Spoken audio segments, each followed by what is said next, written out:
Hey guys, Ryan Hodge with FantasyLabs.com here, and I want to spend a little bit of time and go over our Week 5 quarterback model. Just kind of preview my model. We'll take a look at a cash game, a little bit more of a low variance model.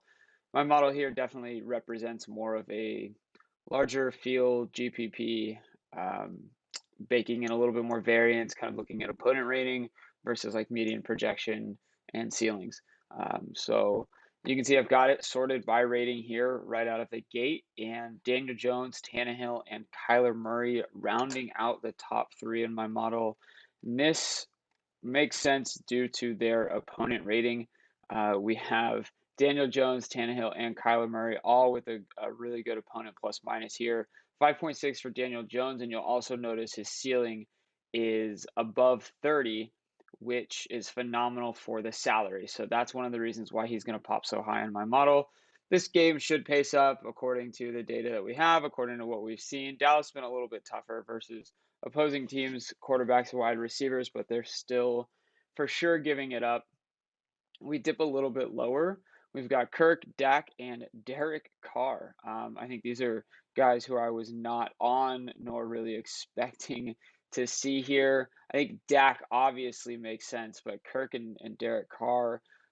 Carr was slinging those first 3 weeks, kind of turned into, actually, I wouldn't say turn into a pumpkin against the Chargers. The Chargers have a great defense, and so I think we just saw a product there of the Chargers defense. So against Chicago here, opponent plus minus of 0.1, so not a good matchup, not a bad matchup, pretty neutral there, but a 25-point implied team total. A couple different pro trends here at 3, projected above 20 points, top 20% points per dollar, and a ceiling above 30%, his ceiling above 30 points. So that'll be one of the reasons. And then you've got Trey, Brady, Herbert. Now, a guy like Trey and a guy like Dak will probably have a much better rating if we switch over to like a low variance model. I wouldn't be surprised to see like Trey pop into the top 3. Maybe Dak gets up there too, but I don't know. Let's take a look here by rating. There's Trey top 4, Kyler, Daniel. So Daniel Jones still popping in the cash game model too because of a median projection and his projected plus minus here. So you can take a look, projected plus minus and projected floor. That all makes sense for those salaries with the bargain rating in a lower variance type model.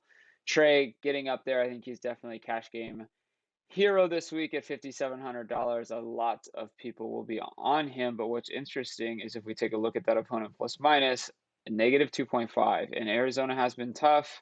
Low implied team total 22.5, and we know that the number one correlation for quarterback fantasy points is their implied team total. It's not an over under, it's not their rushing, it's their implied team total. That has been one of the highest correlations that we've seen over the last 5 years in regards to what a quarterback will produce from a fantasy outlook. All correlates to his team's implied team total. So look, I understand the Trey stuff, but probably a hard fade for me. Actually, not even probably. Hard fade for me in tournaments with his projected ownership and that implied team total and matchup. So, but yeah, in this kind of lower variance model, I think what's really interesting is Brady doesn't really pop in anything. He doesn't pop in mine, doesn't pop in a cash game model. Let's grab like the corner model here, and let's see if we get anything out of Brady from a quarterback rating. Trey Lance, very high on Sean's model here, but yeah, like Brady just still low. And what's crazy is he has a phenomenal opponent plus, or I mean, implied team total, which obviously just mentioned that highly correlates. Opponent plus minus 0.6, so once again, very neutral, but a 29-point implied team total. I just like to, Brady's one of my favorite quarterbacks this week. I think in tournaments, to be very clear, with the Leonard Fournette chalk, like here, I'll just go to running back real quick, click over to projected ownership, and we've got Fournette at an extremely high projected ownership there. So like, I think playing a guy like Tom Brady, and you can play 2 pass catchers, Antonio Brown, Mike Evans. Great weighted opportunity rating for Mike Evans, great air yards per route run for Antonio Brown. So I think it's a really good pivot. But yeah, Trey Lance, this is back to corners model here. And if we take a look at the model, you can see like, yeah, big projected plus minus and points per salary. So he's really looking at that projected plus minus, which is essentially giving these quarterbacks such a high rating. So let's switch back over to my model and keep it in the tournament lens here. Keep in mind I play tournaments 10,000 field below, usually 5,000 and below, and try to play a little bit smaller field stuff at a little higher dollar entry, just so I don't have to be perfect, right? Just got to be perfect in the million, the slant, stuff like that. So if we dip down below those top three, like I said, we get Kirk, Dak. There's Trey. Okay, there's Brady. So like I said, definitely not popping, but I don't have him as low as some of the other models did at 68.13 there for a player rater.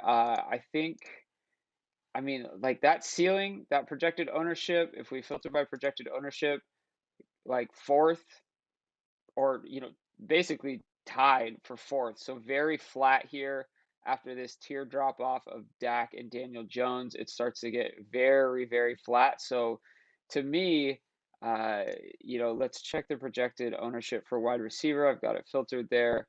So Antonio Brown and Chris Godwin, both with some ownership, but I know that Mike Evans is carrying a much, much lower projected ownership at 4.7. So, yeah, the whole Brady, Mike Evans leverage off of Leonard Fournette with a active Giovanni Bernard. Look, Dolphins are giving it up to running backs, but if you want to just embrace some variance and Tom throws a lot within the 5 and 10 yard line. So maybe Fournette stays out of the end zone. Probably not likely, but I'm just saying Tom throws a lot within the 5 and 10 yard line. I think like 20 times to just one or two rush attempts. And I think the rush attempts with like Chris Godwin, something super random. So I don't know, maybe that balances back out and goes back to Fournette. Anyways, enough game theory talk on tournaments and back to our quarterback model here. Jalen Hurts. I've got it filtered by ceiling. If we go back to rating, where does Jalen come at a rating standpoint? Kind of in the middle, more towards the bottom end here. I wonder what that is all about. Good leverage score for Jalen. That might be a pace of play thing, and it could be an opponent plus minus. It absolutely is. Like I said, mine definitely factors in the opponent plus minus a little bit more. Negative 2.3, implied team total 21.5, so Vegas meh. And, Philly is running like top 5 situation, neutral pace, but Carolina is not. They are running much, much slower. And that's probably what we're seeing here with both of those quarterbacks. But good leverage score. Let's take a look at leverage here, actually. Rodgers, Jalen, and then we kind of it gets pretty flat here. And leverage score is a metric that takes their projected ownership and their ceiling, and it comes up with a leverage score. So it's basically saying, hey, these guys are projected to be super low owned, yet massive ceilings. And you can see like with Brady with a massive ceiling, even though he has, one of the higher projected ownerships coming in, like I said, are right around top 5 for projected ownership, he still has the biggest ceiling on the slate. So he's going to give you a good leverage score because decent projected ownership and a really, really good ceiling. And these other guys like no ownership and great ceilings, right? So that's leverage score. And we do that at every position: running back, wide receiver, tight end, flex. This is something that I absolutely love for tournaments, especially at the wide receiver position where there is so much variance. I'm always more likely to eat chalk. You'll see me playing guys, like Leonard Fournette in lineups where I'm not stacking Tom Brady and his pass catchers, or I'll be playing, a chalk running back like, oh my gosh, totally blanking on the big dog's name. I honestly don't know why I can't think of Derrick Henry. Thank you. Just what a blank. Staring at way too many spreadsheets today. I'll definitely be playing a guy like Derrick Henry, even though he's going to be chalk. I think the opportunity is just insane. But at the wide receiver position, using those leverage scores, I think is a fantastic way to get unique in your lineups and capture a very high ceiling at an extremely volatile position with low projected ownership. So we use them at every position. Love using them at the wide receiver and tight end position. So back to rating here in my model. Jacoby Brissett, Trevor Lawrence, these guys kind of make sense. Down here at the lower end of it, Taylor Heineke, pretty tough matchup against the Saints. Justin Fields. Justin Fields is actually interesting at $5,200. He's got a poor leverage score, but that's probably because of his ceiling. If you think he has a higher ceiling, he's probably got a little bit better of a leverage score. And yeah, you can see these opponent plus minuses just getting super, super brutal down here, just really coming into play for my model. But yeah, I think some of these interesting guys, like Herbert still kind of pops a little bit, even though the plus minus is so brutal. That could be because of like a 33 or 34 point ceiling. Yeah, 33.8 on the ceiling there. So it gives him a good leverage score, and a lower projected ownership gives him that good leverage score as well. Good median projection, and I think he has an implied team total of like 25.5 points. Yeah, 24.8, so 25 points. So yeah, I'll definitely be right here around Brady and using a little bit of Kyler as well. I think in tournaments this week, I think that makes the most sense from an ownership and ceiling standpoint, as well as just leveraging. Like, I bet you that DeAndre Hopkins has the highest leverage score in my wide receiver model. I would bet $100 on it. Yep, there we go. Easy money. DeAndre Hopkins right there, 27. So I think that makes sense with Arizona. Pretty easy run back. Go right back to the well with Odell if you really want to. Or sorry, not with Odell, but with Deebo Samuel. So, anyways, that's the quarterback model for week 5.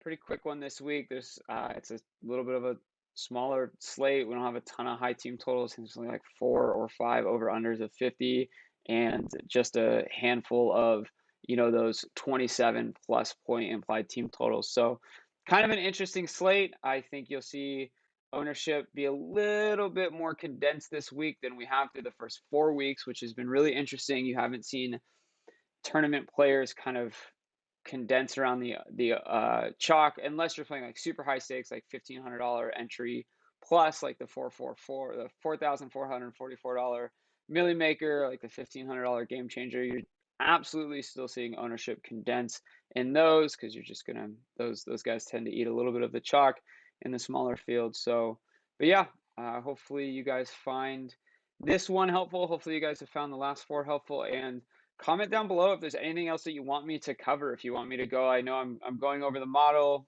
and I'm just kind of giving you my general thoughts on the slate and looking at some other positions. But if there's anything else that you want me to cover in these quarterback videos, please let me know in the comments below. I always read them, and don't forget to like and subscribe. And with that, run good in week 5, and I'll see y'all on Monday for the week 5 recap video.